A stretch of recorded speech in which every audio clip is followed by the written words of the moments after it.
When Daniel was a child, he believed that strong people never cried. In his small town, many people worked hard in the fields or small shops. Life was not easy, but they rarely complained.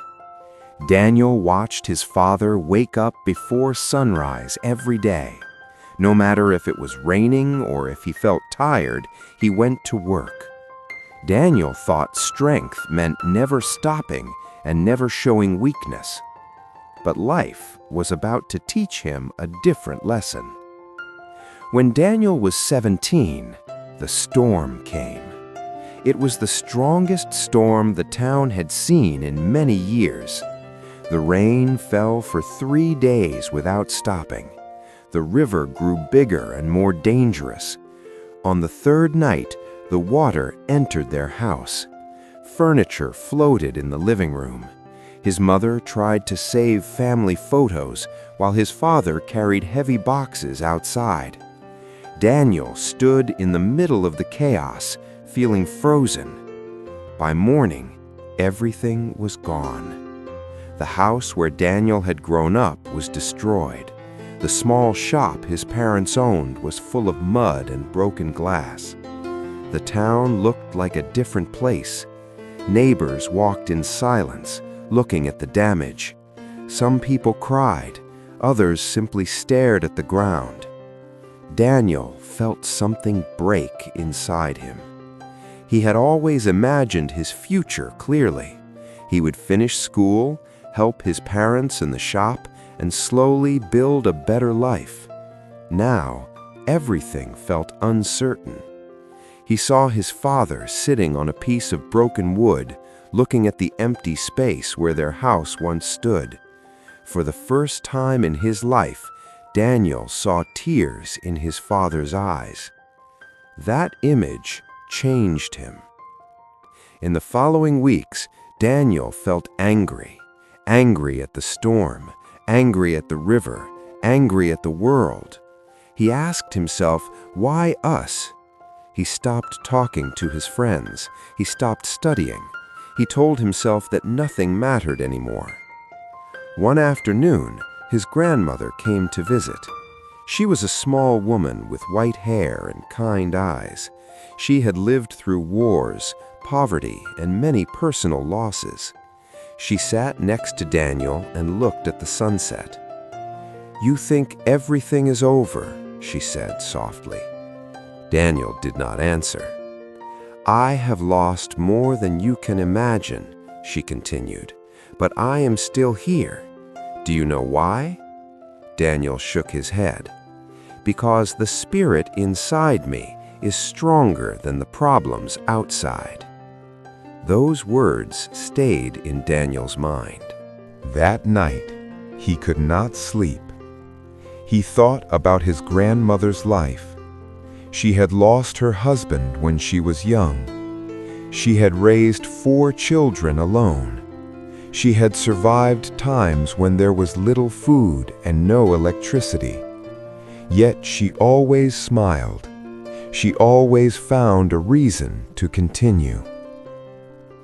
Daniel began to understand something important. Strength is not about never falling. It is about standing up every time you fall. The next morning, he woke up early. The air still smelled of wet earth and mud. His father was already outside, cleaning what remained of the shop. Daniel walked toward him without saying a word and picked up a shovel. His father looked surprised but said nothing. They worked side by side for hours. It was slow and difficult. Their hands hurt. Their backs were tired. But for the first time since the storm, Daniel felt useful. Days turned into weeks. The family moved into a small temporary house made of wood and metal sheets. It was not comfortable, but it was safe. Daniel returned to school. At first, he felt embarrassed. He thought everyone was looking at him with pity. But he soon realized that many families were facing similar problems. One of his teachers, Mr. Alvarez, called him after class one day. "I heard about your house," the teacher said. "I am sorry." Daniel nodded. "But I also heard you have been helping your family every afternoon. That shows character." Daniel did not know what to say. No one had ever spoken to him like that before. "Difficult times reveal who we truly are," Mr. Alvarez continued. "You can let this situation destroy your future, or you can let it shape you into a stronger person." Again, those words stayed with him. Daniel decided to make a promise to himself. The storm would not define him. It would not be the end of his story. It would be a chapter, a hard one, but not the final one. He started studying harder than before. At night, after helping his parents, he reviewed his lessons. Sometimes he felt exhausted. Sometimes he wanted to give up. But every time he felt weak, he remembered his father's tears and his grandmother's quiet strength.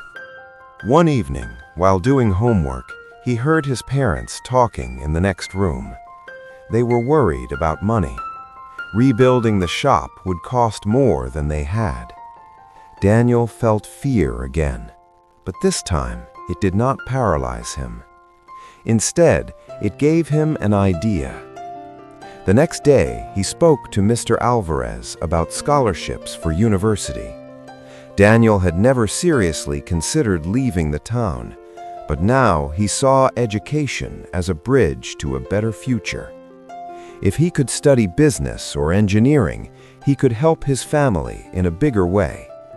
Mr. Alvarez helped him prepare the documents. The process was long and stressful. Daniel had to write essays about his life and his goals. At first, he did not know what to write. Then he decided to tell the truth. He wrote about the storm, about loss, about anger, and about hope. He wrote about discovering that true strength is quiet and patient. Months later, a letter arrived. Daniel opened it with shaking hands. He read it once, then twice. Then he looked at his parents with wide eyes. He had received the scholarship. His mother cried. His father hugged him tightly. For a moment, the small metal house felt like a palace. University life was not easy. Daniel moved to a larger city far from his family. He missed home. He missed the simple life of his town. Many of his classmates came from wealthier families. They had better clothes, better phones, and more confidence. Sometimes Daniel felt small again. But every challenge reminded him of the storm. If he could survive losing everything, he could survive difficult classes and lonely nights. When he felt tired, he repeated his grandmother's words, "The spirit inside me is stronger than the problems outside." Years passed. Daniel graduated with honors. He found a good job in a company that worked on building safer houses in areas affected by natural disasters. It felt like destiny. He understood what families felt when they lost everything. He did not see his job as just work. He saw it as a mission. With time, he saved enough money to help his parents rebuild their shop. This time, it was stronger and more modern. The town slowly recovered too. New houses were built. Trees grew again near the river. One evening, Daniel stood near the same river that had once destroyed his home. The water looked calm and peaceful. The sunset painted the sky in orange and pink. His grandmother walked slowly toward him and smiled. "You see," she said, "you are stronger than the storm." Daniel smiled back. "No," he replied gently, "we are stronger." He finally understood that an unbreakable spirit does not mean you never feel pain. It does not mean you never cry or feel afraid.